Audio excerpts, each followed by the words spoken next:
Okay, so the first statement I hear with adding to the family is, I could never do that. Okay, so I think what happens there is we start to go to the extreme. Our brains are dramatic and they want to keep us safe. And right away we think worst case scenario, and we start to think of things that we can't handle or have had difficulty with. The first one that comes to mind is children misbehaving, because that's just something they're going to naturally do. The younger ones, especially, haven't been socialized yet. The older ones know how to behave but can still make mistakes, or are just going through their own issues as older children, maybe teenagers or young adults. So we want to look at our thoughts about that misbehavior. Okay, so here are some beliefs that you might have: that the kid is always difficult. Okay, so it's always going to be hard and it's going to make your life difficult. That he always does this. Even if he's only doing it once a week, once a month, or maybe even once a year, it's just going to feel in the moment that it's always been happening or always will happen, and then we project into the future. Okay, he ruins ... Okay, so whatever family event or event with friends or just anything, a holiday, birthday, okay, it's being ruined. And he should not do that. Okay, so those are all just thoughts, and we can challenge all of them. Let's take number one. He is difficult. Now, is that a part of the child's personality, genetic makeup? Okay, is it their hair's brown, wearing a blue sweatshirt, and he's difficult? No, in that moment he might be acting difficult, or he might be difficult in some areas of life, but can we put it on his personality and attribute it to him in every situation, every day, all year long? Of course not. Okay, he always does this. Again, is that going to be true? Aren't there times where he doesn't? Okay, so let's think of times where he behaved well, or maybe he even misbehaved in a different. Be honest about what is actually happening. He ruins whatever it may be. Okay, now is it actually him ruining it, or is it our perception that it's being ruined? Did the event actually get ruined? Did the holiday still go on? Did the birthday still occur? Okay, how is it being ruined? And that he should not do that. Well, I think we could poll all parents and find that they're everywhere on the spectrum with this. They might say some things are developmentally appropriate, some things are going to happen with certain personalities, some things should be done, some things shouldn't be done. Sometimes kids need to do X, Y, or Z to learn a lesson. Sometimes children should never do a certain behavior. Now, we can have boundaries, we can have rules. Of course, that is very healthy for the child, and that's for his best. So we can have consequences and, of course, follow through with them. But that doesn't mean that they're not going to misbehave, right? That just means that we can be in control of our actions and handling with and treating their behavior. Okay, so we'll talk about our response later, but if we have this activating event, the kid misbehaves with all these beliefs, how will you feel? Well, what do you think? We're feeling and thinking very negative thoughts. Our brain is telling us worst case scenario, and we're projecting a catastrophe in the future. We're assuming that something's always going to be a certain way, so we're overgeneralizing, and all these cognitive distortions are going to lead to us feeling disappointed, frustrated, angry. Okay, we're going to treat the kid probably in a poor manner, because if we are feeling so bad about them, their behavior, and maybe bad about just them as a child or their personality or our future with them or us as a parent, then we're not going to really be nice to them. So what will we do? Well, in frustration, we might just lash out. We might scream. I've done that before. We might yell, which screaming, yelling are not discipline. We might nag, which is also not discipline. We might overreact in our consequence. Okay, so none of those are helpful. We want to stay calm and confident. Or we might just decide to check out. We might just say, can't handle this, it's too overwhelming, I can't think, just this behavior is so stressful and I can't get to the right part of my brain, my thinking brain. I'm in my feeling brain. My prefrontal cortex just isn't going to work because I'm in flight or fight mode. So we might just totally check out. Okay, so do we fight, yell, and nag, or do we do the flit? Just check out and ignore them, which is also unhealthy and unhelpful. Okay, so this is the model that we don't want, but this is usually where we are first going, and it's totally fine to be there, and nothing's wrong with you or the child if you're thinking these things. Okay, so what we do is we examine our thoughts and we look to change them. Okay, so now we're going to. In coaching, we often talk about scarcity mindset, and that's the idea that there isn't enough of something. Okay, so this will come up in parenting and with our children and family scenarios. Okay, and it can come up with any relationship in life. So your other relationships, friendships, your relationship with your spouse, parents, you might find that affecting also your decision to add another child. You could also have a scarcity mindset around money itself, and so that affects your work and how you spend your money. Scarcity mindset around time, so how many people you have time for in your life, and just a scarcity mindset around enough time to get everything you need to done. Okay, so we want to look at all these different topics: time, attention, love, and money, and question our thoughts in each category. Okay, so common ideas or beliefs about a scarcity mindset around time is that you don't have enough time for another child. Okay, so some questions that you can have for that are: enough time for what? Okay, is there just not enough time to meet the basic needs? Okay, so do you not have the time, maybe the time off work, to be with a new baby? Maybe the time to teach if you homeschool. Maybe the time to just be with the child. Okay, so let's think of something in your life that you maybe weren't planning but happened, and all of a sudden you had to find extra time. Okay, that might sound silly, but what about a time where you were moving and you all of a sudden had to take your normal schedule, which seemed full and lacking in time, and all of a sudden you found extra time to paint, to meet with a realtor, to go look at houses, to clean your house so that it could be showed and have an open house for other people to look at it, to go look at open houses of other homes, okay, to maybe drive, to pack, unpack. Okay, all this time showed up that you never had before. So that proves to us that you actually did have the time. It was just a matter of how you were structuring your time. Now, of course, you don't want to be living in a very packed schedule all the time, or you don't want to be always being in that mode where you're moving. So you're either selling or buying a home or both. And that might just be a period that you can handle for a short while, and then you need to go back to your regularly scheduled time with work and family. Okay, so just like with a child, there will be periods that are more time intensive, and then there'll be periods that the child goes off to school, or the child's in activities or playing with friends, or is able to play independently as a small child, or even after high school graduation and goes off to college. Okay, there won't be as much time that that child will require from you. Okay, so that's one way to look at the scarcity mindset of time. We can think of specific ways that we can measure attention. So are we playing with children? Are we reading to them? Are we helping them with homework or whatever other needs they might have? Are we involved in what they're involved in? Are we taking the time to engage in what they want to, whether it's their play or their activities or their friends?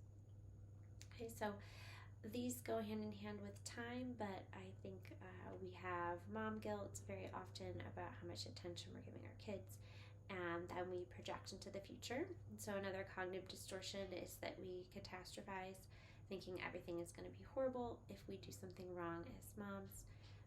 So we also put way too much emphasis on what we do or don't do, when in reality your children are living their own lives, and they're learning what they need to learn and growing and becoming who they're meant to be, regardless of what we do or don't do enough of. So those are some thoughts for the attention piece. On to love, which might seem similar, but I think the idea there is that if you're loving one baby, you won't be able to love another, which I think we all know if we've had a child. When you have a baby, you don't love your spouse less. If anything, you love your spouse more. If you have a second child, you realize that you can love two children. If you've adopted and have biological children, you realize you can love them both the same. If you really have any relationship in your life, you can extrapolate this and see how it's just not true. If you love a grandmother, you can love a grandfather. If you love your mother, you can also love your father. Loving one does not take away from the other, and loving one does not take all of your love up. Same with the time, the attention, and now on to the money.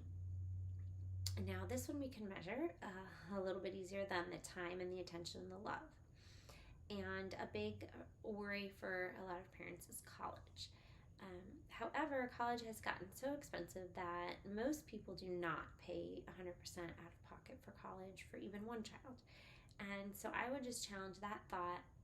If you decided not to have a child because of money, you really shouldn't have any children, because it's possible that they could have a medical need that you couldn't afford. It's always possible they want to go to a college that you can't afford. There are so many possibilities if we want to go down that road. Okay, and so we have to, at some point, of course, discuss and have a plan and be prepared and be responsible financially. And on the other hand, be willing to look at it differently. And that there is always enough money. Just like we found the time when we had to move, and we found the attention when a child asked for it. We found the love when we had a new friendship, or when we first got married. When we first had a child, we found love for all those people, and we can also find the money. So of course that means we can work, or we can sell things. If we really determine that we don't need to work more, or in general, or we don't need to sell anything, then we can just look for the ways that we already have the money, or look for some practical ways that we can save money or spend less money, or we can just be confident with the money that we do have. And so a lot of these things are things we just say but realize we don't really believe, or they really have no facts behind them. So these are some other thoughts to have when you are deciding whether or not your family can and wants to have another child. Okay, so from the scarcity mindset, we're going to move on to the benefits, because we don't want to just challenge the negative thoughts, and we don't want to just look for thoughts that are untrue and unhelpful. We want to also highlight the positive thoughts, and we want to focus on them, okay, to see what is the best and how we can better discern our decision. So are there any benefits? Number one would be siblings. Okay, so if you already have a child and you're trying to decide to add to your family, a sibling would be a great benefit for the child that you have. So a question I would have for you is to think about your life growing up if you had siblings, and ask yourself what benefits they brought to your life, or what benefits that you have now as an adult with your siblings. Okay, the second one would be that you would get a daughter or a son. So that would be a benefit for you personally, to have that relationship. Now, if you have yet to have your first child, you might not be able to imagine it, but you could either ask friends or family, or just even your own parents, the experience of having a daughter and a son, and what that did emotionally, psychologically, and just what happiness and joy that brought. Okay, number three, adding a generation to your family. So that's something that we had talked about, projecting into the future in a negative way, but this would be projecting a future thought that's positive. something that we can contribute to future after we have passed from this life, or just as we are older, something to enjoy would be children and grandchildren, which we would be contributing by having another child. And just to the general family tree, both our spouse and our own family tree, that would be adding to it with having another child. And the last idea is growth. So what growth would you experience? What skills would you acquire? What ways would you have to stretch and learn, and just overall as a human being become a better version of yourself? Okay, so if you've already had a kid, I'm sure you can think of some examples. If you've seen friends have their first, you can see some examples from them. And then, does that bring joy? I think every parent would agree their baby has brought them joy, and having the child grow up has brought a lot of joyful moments, a lot of fun, a lot of laughter. Okay, and then after we think of those great feelings and that growth that we're experiencing, we realize that we're contributing because we are becoming a better person, and so we're contributing to society. The person that we bring into this world is also going to contribute to the community, to our family, to those around us. We don't know which way, but we can also, again, project into the future some positive thoughts about their contribution and how we can be a part of that. Okay, so those are all benefits that we can think about, especially when our mind goes down the scarcity thought and we start to think negatively about what we don't have enough of, or how much we'll have to put into it and that we won't get anything out of it. So we want to stop and we want to say, okay, to our brains, it is true that we will have to do some hard work, sacrifice. We might be sad in some moments, depressed. We might have some heartbreak. But at the same time, we will also have some joyful, happy moments that will make our lives better and more fulfilling.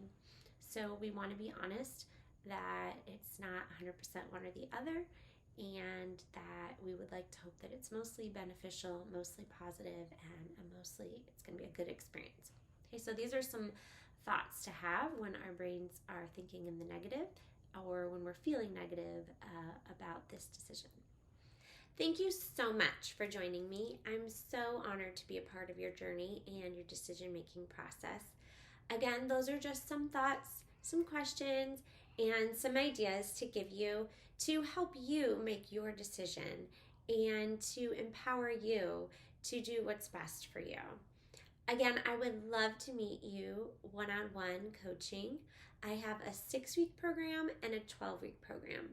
Both programs come with the handbook. You will get the book that I wrote, and we use it as a handbook in our meetings one-on-one in Zoom.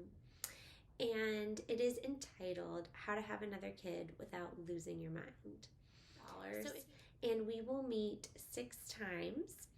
I'm available throughout those 6 weeks to answer any emails, to address any particular one-on-one specific question you have, to go over any details, to discuss any aspect of life coaching that interests you, to address your specific problem, and to meet with you one-on-one. So that is for the 6-week course. The 12-week course, and again, over those 3 months, you'll have access to me as a coach. I'm happy to answer emails and to meet with you on an as-needed basis. And we will discuss the book entirely. We'll go through all 10 chapters. You'll also have an in-depth one-on-one meeting where you'll learn mind management, stress management, and all these other things that I just touched briefly on, just the tip of the iceberg in this workshop. So we'll do a deep dive, and we'll go into your thoughts and do an extensive thought download together. and that way you can get your results faster. You can continue to follow me on social media and get these workshops. But if you have a specific question you want me to answer and you want me to coach you personally, we'll do that in one-on-one coaching. Okay, so that is a way to get your results faster. That is a way to come to more calm, more peace, more joy in your motherhood and in all relationships in your life. So contact me, Lauren, at lifecoachmama.com. You can also purchase via PayPal on my website, which is lifecoachmama.com. Mama is spelled M-A-M-A. I'm on Facebook, Twitter, and Instagram. I'm also making some videos on TikTok. So look for me, Life Coach Mama, M-A-M-A, or send me an email and we can set up our first discovery call where you decide if it's a good fit and if we want to work together to make more progress for you in a faster manner. Thank you.